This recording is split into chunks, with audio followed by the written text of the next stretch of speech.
네. 자, 그러면 이번 시간에는 트럼프 취임 6개월 맞아서 네. 과연 트럼프는 어떻게 지금까지 변신하고 있는지 그 얘기도 한번 좀 여쭤보고요. 우리는 뭘 또 걱정해야 될지도 한번 체크해 보도록 네. 하겠습니다. 지난번에 출연하셨을 때 너무 저는 임팩트가 강했고 네. 너무 재밌었습니다. 어마어마한 분입니다. 네, 오늘도 한번 재밌는 시간 가보죠. 생션랩의 조의준 대표님 어서 오십시오. 예, 안녕하세요. 어서 네, 오세요. 반갑습니다. 예, 반갑습니다. 네, 워싱턴에서 이제 특파원 생활 오래 하셨었고요. 예, 예. 네, 그래서 백악관 내 여러 일들 혹은 그 워싱턴 D.C.의 그쪽에서 네. 이제 많은 또 인적인 정보를 주는 분들이 또 많이 있으시죠. 계속 연락하시죠? 예, 뭐 가끔 연락하시는 분들이 있습니다. 네. 예. 그 워싱턴 쪽에서는 분위기가 어떻답니까? 지금 트럼프에 대한 뭐 트럼프에 대한 거는 모두 뭐 생각이 비슷할 텐데요. 네. 뭐 지금 상황으로 보면 보통 뭐 영화를 봐도 오징어 게임만 봐도 1편보다 2편이 그렇게 재밌다는 평가를 못 받잖아요. 네. 근데 트럼프 대통령 같은 경우는 원래 네.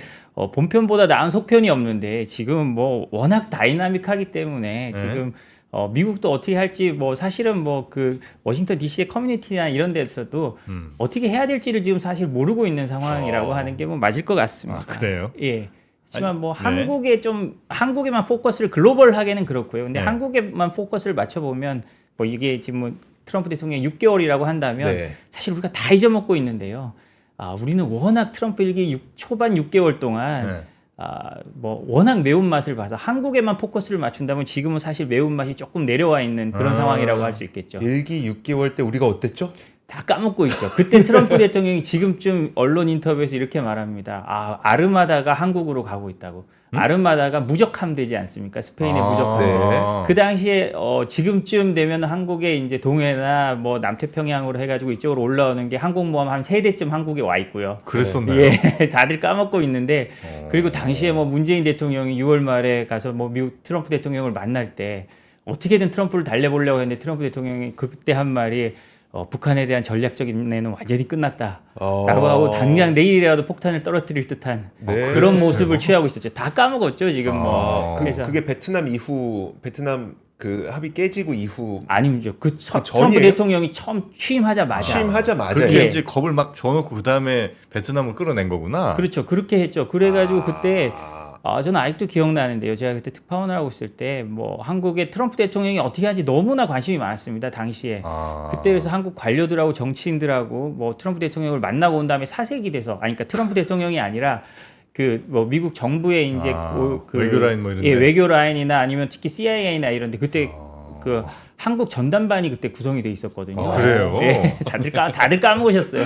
그래서 브리핑을 받고 나면 그때 사색이 돼서 돌아가는 그런 모습을 많이 봤습니다. 그때 뭐 비밀 브리핑회 때 당시에 뭐 기사는 못 썼지만 그때 미국이 뭐 CIA나 이런 데 비밀 브리핑을 할 때 네.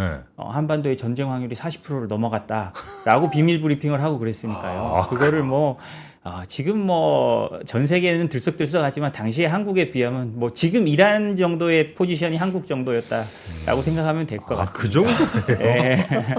그리고 다 까먹고 있었죠. 전쟁 막 날 것 같았구나 그때. 예, 그때는 실제로 어떻게든 그때는 또 트럼프 대통령의 이런 모습이 처음이니까요. 네. 처음이니까 전 세계가 당황하고 특히 한국이 많이 당황하고 또 한국도 그때도 이제 딱 정권이 바뀐 지 얼마 안 되는 상황이라 어떻게 해야 될지를 모르는 상황이었죠. 그랬었구나. 그나마 지금이 훨씬 낫네. 그렇죠. 우리 입장에서 보면 지금은 뭐 매운맛 한 3, 4단계, 당신은 한 7, 8단계 정도 됐다고 그래요? 봅니다. 예. 그땐 핵 불닭볶음면이고. 그렇죠. 지금 예. 비빔면 정도. 예. 그래요. 예, 한국의 포커스만 맞춰보면 그렇게 될 것 같습니다. 그런 다행입니다. 예. 근데 그때는 그런 뭐랄까 이게 정치적인 위험, 뭐 외교적인 위험이 컸다면, 정세적인 위험이 컸다면 지금은 이제 경제적으로 걱정을 많이 하잖아요. 그럼요. 네, 예. 그래서 뭐 관세 걱정은 일단 뭐 하고 있고 그 다음에 이건 또 정세랑도 관련이 있습니다만 또 주한미군 뭐 빼내 마내 줄이네 뭐 이러면서 우리한테 지금 방위비 분담금 또 뭐 10억 달러, 100억 달러죠. 달러. 예. 그거 얘기 또 꺼냈다면서요. 예, 그게 뭐 사실은 그 방위비 분담금 문제도 그렇고 관세 문제도 그렇고 트럼프 대통령이 이게 속도를 보여주는 건데요. 네. 뭐 여기서도 뭐 3%에서도 뭐 많은 전문가들이 이렇게 말씀을 하셨을 겁니다. 브레이크 거는 사람이 없기 때문에 네. 당시만 해도 경제 문제는요. 트럼프 대통령이 1기 때는 한 1년 3개월 정도 지난 다음에 건드리기 시작했는데 지금은 뭐 취임하자마자 장관이 없을 때도 자기 혼자 막 관세 부과하고 그랬잖아요. 네. 이게 정말 신기한 현상인데요. 그리고 뭐 방위비 논란 같은 경우도 당시보다도 훨씬 더 많은 금액을 부르고 있고 네. 우리가 GDP 한 2.3% 국방비로 쓰는데 음. 그걸 뭐 5%까지 올리라고 하면 사실은 뭐 이거는 뭐 우리가 대처 불가능한 방향 네, 정도까지 네. 부르고 있는 거잖아요. 그러니까 네. 이런 부분도 우리가 트럼프 대통령의 의도를 진짜 의도를 잘 살펴봐야 되겠죠. 뭐 여기서 트럼프 대통령이 부른다고 쫄아가지고 움직이면 또 안 되고요. 왜냐하면 제가 그때도 그런 현상들이 있어서 당시에 미국 정치인들하고 인터뷰할 때 특히 존 맥케인 상원의원 이런 분이 인터뷰할 때 그분이 그렇게 말을 했어요. 트럼프는 절대로 말에 휘둘리지 마라. 원래 둘이 사이도 되게 안 좋은 분이었거든요. 네. 근데 그때 한 게 행동을 보고 움직여라. 그래야 그래야 실수가 적다라고 하는 건데요. 지금도 마찬가지라고 생각을 합니다. 지금 그러면 트럼프 행동을 보면 진짜 진의는 뭐예요? 그게 참 트럼프의 진의를 알기가 굉장히 어렵습니다. 그것도 어려워요? 예, 왜냐하면 그 1기 때도요. 옛날에 제러드 쿠슈너 트럼프의 사위죠. 거기 네. 백악관에 들어가 있었잖아요. 네, 쿠슈너. 예, 그때 나온 책들을 보면 이런 문구들이 있습니다. 쿠슈너한테 그 처음에 그 백악관에 들어가자마자 그러면 트럼프 대통령의 진의가 뭐고 우리 정부의 목적이 뭐냐를 밑에서 계속 물어봅니다. 백악관 사람들이요. 그나마 대통령을 가장 잘 아는 사람이니까. 근데 쿠슈너가 끝까지 대답을 안 했다고 해요. 왜냐하면 본인도 몰라요. 그래서 저는 여기 와서 저 조금 전문가들이나 이런 분들이 어떤 트럼프의 의도가 뭐다라고 이렇게 단정적으로 말하는 건 조금 위험하다고 생각을 합니다. 왜냐하면 쿠슈너도 모르고 그래서 쿠슈너가 한 아주 유명한 얘기가 있는데요.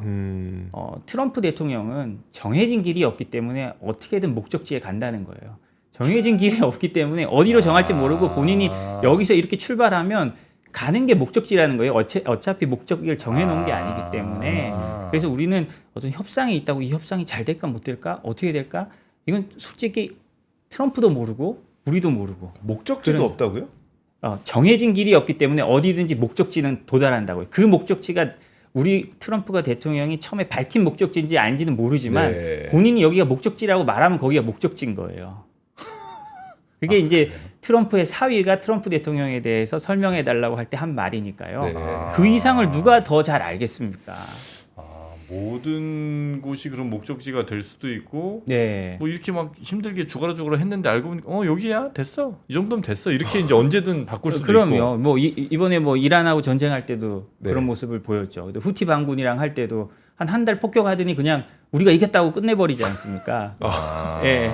그러니까 뭐 트럼프 대통령의 그런 어떤 변화, 본인의 입장에서는 유연성 그리고 우리가 보기에는 변덕 이런 게 이제 어떻게 변할지는 우리가 참 알기는 어려운 상황인 거죠. 네. 그러니까 사실 이제 트럼프 관련해서 지금 뭐 여쭤보고 싶은 게 뭐 파월이랑 어떻게 되느냐, 그 다음에 저 러시아 또 뭐 이스라엘 관계 이것도 굉장히 궁금하고 우리랑의 뭐 관세 등등도 궁금한데 뭐부터 여쭤봐야 될지 잘 모르겠는데. 오늘은 우리나라 거에 좀 그럴까요? 맞춰볼까요? 아니, 일단 최근 뉴스 하나만 좀 잠깐만 이거 체크할게요. 그 앱스타인 스캔들 있잖아요. 그래서 트럼프가 뭐 무슨 편지를 보냈고 그거를 월스트리트 저널이 보도했잖아요.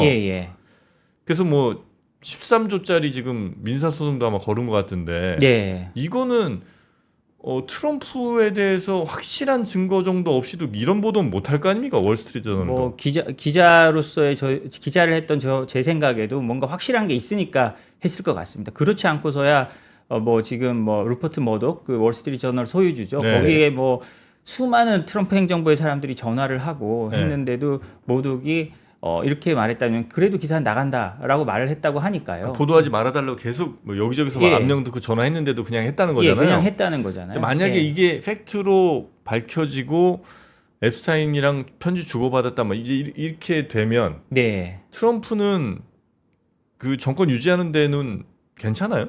저는 문제 없을 거라고 봅니다. 그건 문제 안 돼요? 왜냐하면 트럼프 대통령이라는 사람이 어떤 도덕적인 걸 가지고 집권한 사람이 아니고요. 그렇죠. 우리가 또 다시 까먹고 있는 걸 다시 그 전 1기 때 우리가 까먹고 있는 팩트로 한번 돌아가 보면 네. 지금 이 순간 트럼프는 러시아 스캔들로 거의 죽어가고 있을 때입니다. 러시아 내통 의혹 또 다 까먹었지만 네네. 그거는 훨씬 더 심각한 문제였거든요. 대선에 러시아를 끌어들이고 러시아가 그 힐러리 클린턴을 이기는데 도움을 줬다. 그리고 그것 때문에 국가안보보좌관 지명됐던 분이 잘리고 네. 뭐 그리고 좀 지나면 뭐 제임스 코미 이런 FBI 국장을 자르고 이런 훨씬 더 다이나믹한 일이 있었지만 트럼프 대통령이 살아났거든요. 물론 앱스타인 같은 경우는 조금 더 감정적으로 흥분시킬 요인들이 더 있는 것 같긴 합니다. 그렇지만 그럼에도 불구하고 그 1기 때 뭐 저는 데자뷰라고 생각해요. 트럼프 대통령한테는 그 언제든 이런 도덕적 스캔들이 따라다니는 그런 사람이기 때문에 이게 1기 때도 그렇지만 넘어갔고 그렇다고 2기 때 이거를 트럼프 정권을 침몰시킬 만큼 이게 할까?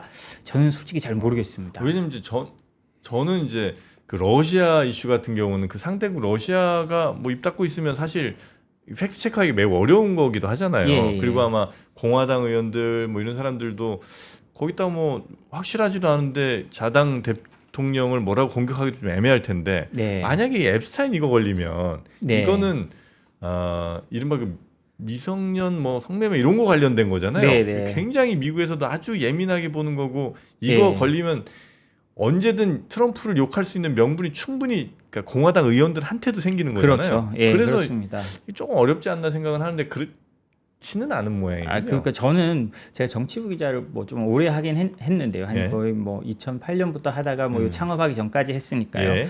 근데 그걸 보면 어떤 정치인들은 자신만의 특성을 가지고 있는 것 같습니다. 트럼프도 마찬가지인데요. 어떤 네. 도덕적인 분, 어떤 정책에 자신이 있는 분 이런 식으로 이렇게 카테고리가 나눠지는데 트럼프 같은 경우는 뭐 제 개인적인 생각입니다만 예. 1기 때도 지켜본 거로 어떤 도덕적인 문제에서는 거의 방탄을 입고 계신 분인 것 같아요. 트럼프잖아. 예. 이러고 넘어갈 수 있다. 예, 왜냐하면 우리가 당선되기 직전에도 보면 굉장히 네. 외설적인 1기 때요. 굉장히 외설적인 발언을 하다가 그게 이제 그대로 방송을 타가지고 난리가 났었잖아요. 그래서 이걸로 트럼프는 끝났다라고 했는데 당선이 됐어요. 그렇기 때문에 이런 일이 한두 번이 아니기 때문에 물론 타격은 있겠습니다만 이게 괴멸적 타격이냐 그러면 그러기 좀 쉽지 않을 것 같다라는 게 제 생각입니다. 알겠습니다. 그럼 일단 뭐 우리나라 얘기를 이제 조금 집중해서 네. 예. 우리나라 이제 관세 두드려 맞을 거 아니에요. 예. 어느 정도로 지금 될 거로 혹시 예측을 하세요? 뭐 제가 예측을 하면 여기 있지 않겠죠. 근데 제가 맞출 수 있으면은 네. 아주 좋겠지만 미국 전문가들 최근에 얘기 보면 15에서 한 18% 얘기를 하는데요. 우리나라요? 그래요? 예. 25가 아니네요. 예, 근데 저는 이게 이제 잘 타결됐을 때, 이제 베트남 같은 경우가 46%에서 20%로 타결됐으니 네. 그것도 뭐 그렇다고 말을 하는데요. 여기서 이제 저는 조금 우리가 잘 봐야 될 게 저는 오히려 만약 이렇게 되면 저희한테 기회가 될 수도 있다고 생각을 합니다. 왜냐하면 예? 관세란 거는 물론 뭐 풍력별로도 있고 우리 주력 산업에 따라 다 다르겠지만 어쨌든 평평한 위치에 놓고 본다면 상당히 상대적인 거잖아요. 우리의 경쟁국보다 우리가 나으면 되는 건데 그쵸. 예, 지금 상황을 보면 일본도 원래는 24%다 25% 한다고 1% 올랐던 네. 상황이고요. 그리고 이 정권 출범하기 전 2기 정권 출범하기 전까지만 해도 트럼프의 측근들이 그다음에 그 트럼프 대통령 주변에 있는 사람들이 말해서 이제 그 싱크탱크에 기고한 걸 보면 동맹의 등급에 따라서 관세를 부과한다 그랬어요. 동맹의 등급. 예, 네. 동맹의 등급에 따라서. 일본이 최고 아니에요? 영국이랑? 그러면 일본이나 영국이나 이런 데가 당연히 유럽이 훨씬 최고가 될 거라고 네, 생각을 했는데 지금 보면 물론 어느 정도 거기에 따라갈 가능성이 높습니다만 우리도 거의 일본이랑 같은 카테고리에 가 있고 거기서 우리가 좀 더 떨어뜨릴 수 있고 오히려 EU와 미국이 좀 더 대립하다가 조금 더 높은 관세를 맞는다라고 하면 이게 상대적인 거니까요. 그렇죠. 이게 상대적으로 오히려 트럼프 취임 전에 했던 것보다는 조금은 우리한테 나은 상황이 아닌가라고 저는 그렇게도 생각이 됩니다. 그러니까 15, 18이라는 거는 지금 하고 있는 10% 그냥 전체 관세 그거 플러스예요? 아니면 그거 포함해서? 그거 포함하는 거죠. 포함해서 15, 예. 18이면 원래 원래 굉장히 부담되는 거지만 그래도 딴 나라들이 30씩 때려 맞는 거 보면 예. 15, 18은 괜찮네 뭐 이런 생각이 들긴 예, 하네요. 그럴 수도 있다라는 건데 이건 봐야 되는데 이것도 트럼프 대통령의 또 변덕에 따라 달려 있습니다. 왜냐하면 우리가 지금 금방 베트남에 20% 한다고 했잖아요. 네. 근데 베트남에 가서 미국 협상단하고 베트남 정부가 합의할 때는 11%인가로 원래 합의를 했대요. 뭐 그랬다면서요. 예, 11%인가 뭐 원래 그랬다고. 예, 근데 트럼프 대통령이 어느 날 갑자기 20%라고 발표한 다음에 베트남에서도 자기들이 거기 합의했다는 얘기를 끝까지 아직도 안 하고 있다는 네. 거예요. 그런 걸 보면 우리도 뭐 이렇게 해놨다고 하는데 언제 어떻게 바뀔지 또 봐야 되고 다른 나라도 어떻게 되는지 봐야 되고 사실은 이게 끝나도 끝난 게 아닌 상황으로 좀 꽤 갈 것 같다는 그런 생각은 듭니다. 트럼프는 그럼 협상할 때 예를 들어 뭐 방위비 혹은 뭐 우리의 뭐 예산 중에 국방 예산 얼마 뭐 이런 거를 다 개별적으로 격파해요? 아니면 다 묶어갖고 야 니네 우리 관세 이렇게 해주니까 방위비는 이렇게 내 이렇게 전체적으로 뭡니까? 트럼프 대통령이 그 말할 때 뭐 원스톱 쇼핑 옛날에 그런 표현 썼다고 하잖아요. 예. 최근에. 그러니까 트럼프 대통령은 한꺼번에 묶어서 한다고 생각을 할 겁니다. 어찌 됐든 자기 주머니에 들어오는 돈이 얼마냐를 가지고 판단을 할 가능성이 굉장히 네트로 높은 얼마냐. 거죠. 네. 네. 그래서 그게 장사꾼이니까요. 그래서 뭐 하나하나 항목별로 하는 건 아닐 것 같습니다. 그럼 뭐 하나 잘했다고 우리가 뭐 크게 좋아할 것도 아니네, 그죠? 왜냐면 다른 거에서 많이 가져가니까 그만큼 뭐 하나를 깎아줬을 거 아니에요. 예, 그럴 수도 있죠. 그래서 한번 이건 저는 진짜로 제가 보는 관점에서는 모든 게 상대적인 겁니다. 네. 트럼프와의 협상은 상대적이라서 우리 경쟁국과 어떻게 되는지를 잘 살펴봐야 된다고 저는 생각을 합니다. 그럼 우리가 조금 더 이익되는 방향이 예를 들면 이제 그럴 수는 있잖아요. 뭐 좀 더 트럼프한테 명분을 줄 수 있는 거 하나를 좀 내주면서 우리가 실리 챙길 걸 좀 가져온. 요게 이제 그래도 우리가 협상할 때 조금 더 좋은 거잖아요. 예, 그렇죠. 그러니까 그런 거를 할 만한 여지가 좀 있긴 있습니까 지금? 지금 보면 무슨 네. 제가 뭐 그 협상을 하러 가는 분들 뭐 좀 얘기를 들어본 게 있는데 뭐 다 말씀 못 드렸지만 방위비 같은 경우는 네. 우리가 이제 사실은 뭐 방위비를 어느 정도 양보를 하고 대신 그쪽의 기술이나 이런 걸 좀 더 가져오면서 어쨌든 가는 돈을 부각시켜서 네. 트럼프 대통령에게 좀 만족시킬 수 있는 그런 부분을 찾아보고 있는 거 아닌가. 명목상 가는 돈을 좀 크게 보여주고 예. 대신 우리가 필요한 기술이나 이런 걸 좀 가져올 수 있는 그런 돈으로 방향을 잘 계산되지 않는 것들을 우리가 좀 갖고 오고 그런 방향을 좀 생각하고 있다는 얘기는 듣긴 했는데 뭐 실제로 그걸 뭐 미국 사람들이 얼마나 어떻게 받아들일지는 좀 지켜봐야 될 것 같습니다. 근데 미국도 지금 우리 말고도 협상해야 될 나라들이 많을 거 아니에요. 예. 미국도 약간 좀 정신없고 그러진 않나요? 아닌가? 그래서 네. 맞습니다. 그래가지고 거기 지금 그 협상을 할 때 그 전문가들이 부족하다고 하는 말까지 나오고 있거든요. 왜냐하면 이게 그냥 협상을 한다고만 되는 게 아니고 계약서 문구부터 하나씩 다 봐야 되고 각 네. 나라별로 어떻게 되는지 일일이 봐야 되는데 네? 그 USTR이나 이런 데서 한꺼번에 다 할 수가 없잖아요. 네. 그래서 거기도 굉장히 혼란스럽다고 합니다. 근데 뭐 우리나 미국이나 다 비슷한 거죠. 까라면 까는 거죠. 뭐. 그래서 위에서 시키면 예, 거고. 그죠. 한다는데 뭐 어떻게 하겠습니까? 그러니까 그래서 미국이 약간 지금 협상팀 같은 데가 좀 정신 없을 때 네. 우리가 막 지금 이거 트럼프한테 좋은 슬그머니. 거니까 좀 우리가 좀 얻어올 수 있는 것 좀 많이 좀 얻었으면 좋겠다는 그냥 바람 정도는 있는데 예. 쉬울지 아닐지를 잘 모르겠어서. 예, 그렇습니다. 그럼 이제 뭐. 그렇게 만약에 15% 막 이렇게 18% 맞으면 FTA 이거는 그냥 없어지는 거예요? 지금 뭐 그런 게 되게 안타깝죠. 우리가 우리가 FTA 맺을 때 그 수많은 국론 분열을 뚫고 맞아요. 한 FTA가 네. 어느 날 거의 뭐 유명무실해지는 거니까요. 그러니까 뭐 저희는 굉장히 안타깝지만 어떻게 하겠습니까? 우리 거래처 사장님이 굉장히 개팍한 분이 왔고 갑자기 단가를 올린대요.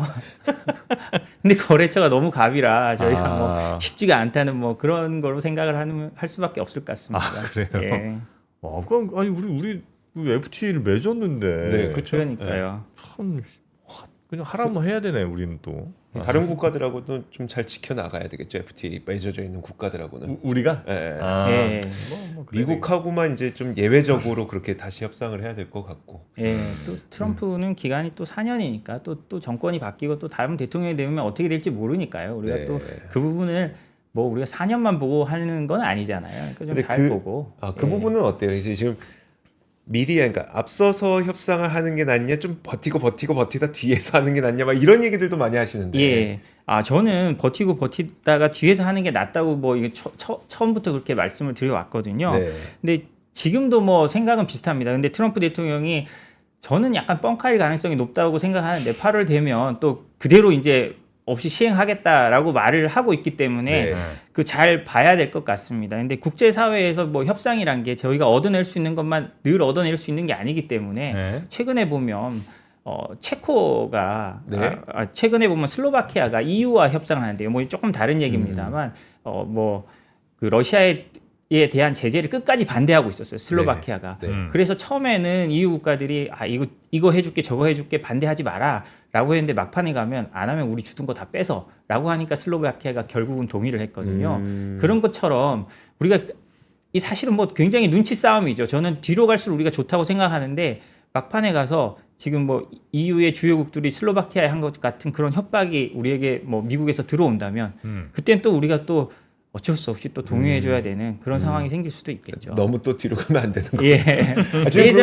이게 뭐가 정답이라고 말할 수가 없습니다. 정치가 생물이듯이 협상도 생물이니까 그때 어떤 상황이 생기느냐에 따라서 굉장히 달라지겠죠. 트럼프 1기 때도 마찬가지였습니다. 예를 들면 철강 협상할 때 우리는 FTA 협상이랑 같이 하면서 그 예외를 많이 얻어냈는데요. 재협상하면서. 그래서 일본 같은 데서는 이거 보고 얘들처럼 하면 되겠다라고 생각했는데 결국 일본은 그때 못 풀었어요.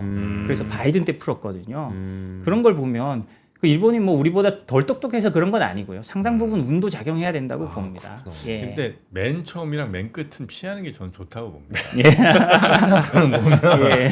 군대에서도 그렇고 학교에서도 학교에서도 그렇고 제일 많이 두드려 맞고 제일 아프게 맞는 애들이 맨 앞이랑 맨 뒤거든요. 예, 맞습니다. 예. 군대에서 맨 앞에나 맨 끝은 안 돼. 예. 근데 중간에서 약간 뒤쪽 정도에서 예, 이렇게 저도 묻어가는 느낌으로 예, 맞습니다. 선생 이상할 때는 그렇게 가야 됩니다. 근데 실질적으로 협상이라는 게 어떻게 이루어져요? 그러니까 예를 들어서 자, 뭐 한국은 뭐 17일 몇 시부터 몇 시까지 합니다. 이런 식으로 약속을 정하는 거예요? 아니면 갑자기 막 다음 오세요. 뭐 한국이에요. 막 이런 그런 건 거예요? 뭐 우리가 뭐 무슨 맛집에 들어가는 건 아니고요. 맛집처럼 하는 건 아니고 약속을 정해서 가서 만나는 거죠. 네. 그리고 이제 마지막에 가면 이제 순서가 와서 최종 결정하는 거는 최종 결정하는 건 뭐 통상교섭본부장부터 시작 산업부 장관부터 시작해서 이렇게 올라가서 하는 거고요. 그래서 우리가 뭐 맛집처럼 다음 들어오세요 해서 뭐 들어오고 뭐 그런 안 계시면 다음 번호표 넘어갑니다. 아니 여쭤볼 게 많은데 그 코인 것도 지니어스 법안에 서명했잖아요. 네. 이게 갖는 의미가 이렇게 되면 달러 패권이 잘 유지가 될까가 살짝 의심되는 측면이 있고 하나는 또 이래서 달러 패권이 훨씬 더 강하게 유지될 거라고 보시는 분들도 계신 것 같더라고요. 예. 어느 쪽입니까?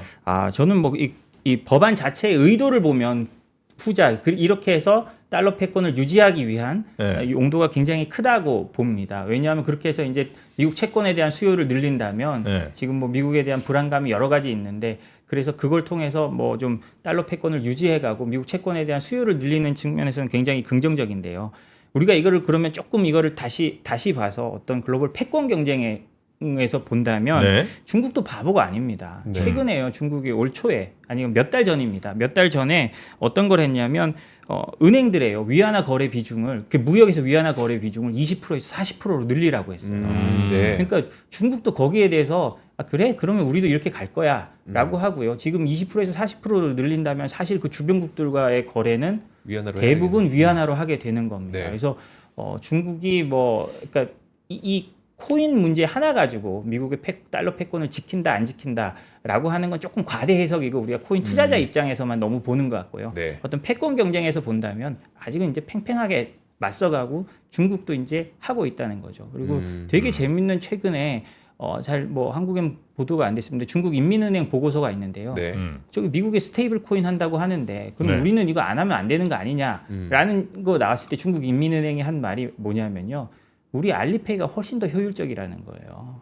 알리페이가? 예, 훨씬 더 송금이나 거래하는데 훨씬 더 효율적이다. 알리페이나 위챗 우리는 걔들은 스테이블 코인 한다고 하지만 우리가 쓰는 지금 이 시스템들은 거의 스테이블 코인보다 더 효율적인으로 거래를 할 수 있다라고 하는 거거든요. 그래서 우리는 알지 못하지만 미래에는 달러 기반 스테이블 코인과 알리페이가 경쟁하는 전 세계에서 그런 상황이 올 수도 있는 그런 겁니다. 그래서 우리가 생각하는 것만큼 코인이 물론 굉장히 효율적이고 좋은 거긴 하지만 중국도 굉장히 대비해서 하고 있다 이런 걸 봐야 될 것 같습니다. 중국이 좀 놓치는 게 이게 편의성 싸움은 아닌 것 같은데. 그렇죠. 그렇게 말을 하는데 근데 우리가 그렇게 아는 거를 중국 인민은행이 모르겠나요? 거기도 진짜 천재들이 가 있을 텐데요. 그렇기 때문에 그런 보고서를 낸다는 걸 보면 뭔가 본인들만의 자신감이 또 있다고 봐야 될 것 같아요. 물론 따라오기 때문에 또 중국은 약간 이원화해서 하고 있잖아요. 본토는 굉장히 막고 있지만 홍콩은 또 굉장히 열어준다든가 네. 해서 이원화해서 하고 있기 때문에 어떤 자신들이 정책을 좀 나중에 바꿀 수는 있겠지만 그런 식으로 또 설명을 하더라고요. 근데 트럼프는 취임 전부터 하여튼 중국 엄청 두들겨 팰 것 같이 하더니 실질적으로 별로 중국에 대해서 이렇게 막 하시하게 안 하는 것 같은 느낌이 요즘 들어 듭니다. 딴 나라들한테 오히려 더 가혹하게 하고. 그렇죠. 뭐 실질 관세 올리는 거 보면 사실 네. 중국 다음으로 올라가는 게 한국하고 일본이라고 하니까요. 이대로 가면요. 그렇기 때문에 참 저희 입장에서는 좀 억울한데 그런 걸 보면 또 우리에 대한 것도 좀 더 낮아질 수 있다는 가능성도 보이고요. 그러니까 트럼프 대통령이 일기 때부터도 그랬습니다. 항상 제가 과격한 온건주의자라고 하는데요. 말은 과격하고 뭐 엄청 세게 하지만 과격한 결국에는 합의한 거 보면 사람들이 좀 수긍할 만한 선에서 합의하는 경우가 많기 때문에 그래서 저는 뭐 그렇게 생각을 합니다. 알겠습니다. 아유, 또 오늘도 아주 재밌는 네. 트럼프 분석도 해주셨는데 좀 자주 좀 뵀으면 좋겠습니다. 네, 아니 불러주십시오. 네, 알겠습니다. 자, 오늘 함께해 주신 생션랩의 조이준 대표님 오늘도 대단히 감사하고요. 예, 감사합니다. 네, 예, 고맙습니다. 자주 뵙겠습니다. 고맙습니다. 예, 네. 고맙습니다. 자, 그리고 저희 청취자 여러분, 특히 이제 미국 투자 같은 거 하시는 분들은 뭐 은행, 증권사 뭐 이거 이제 돌아가며 환전하고 또 보내고 하는데 굉장히 복잡할 수 있잖아요. 네. 그런 거 한 번에 해결해주는 하나은행의 미국 주식, 그러니까 해외 주식 전용 통장이 있죠. 해외 주식 전용 통장. 네, 해외로 투자하시는 요즘 이제 해외 투자는 거의 뭐 필수처럼 하시니까 네. 그럴 때 지금 하고 계신 방법이 조금 불편하시다면 하나 해외 주식 전용 통장 한번 만들어 보시면 어떨까? 매매 마진율, 뭐 환율 우대도 뭐 기본으로 해드리고 굉장히 이제 입금하고 출금하는 게 굉장히 편하게 돼 있으니까 그러네요. 네, 그런 거 한번 좀 생각해 보시면 어떨까 싶습니다. 은행 계좌에 있는 거를 그대로 증권 계좌로 넘기지 않고도 사용할 수 있는 바로 계좌. 그냥 투자 가능한. 바로 투자 가능. 네, 예수금처럼 아하. 쓸 수 있으니까. 좋네요. 네, 그런 것도 한번 참고해 보시면 좋겠습니다. 자, 그러면 저희는 오늘 여기서 인사드리고 이어지는 오프닝 벨 라이브 오늘 시장 또 어떻게 우리 시장은 갈지 함께 해주시면 감사하겠습니다. 저희는 내일 뵙죠. 함께 해주신 여러분 고맙습니다.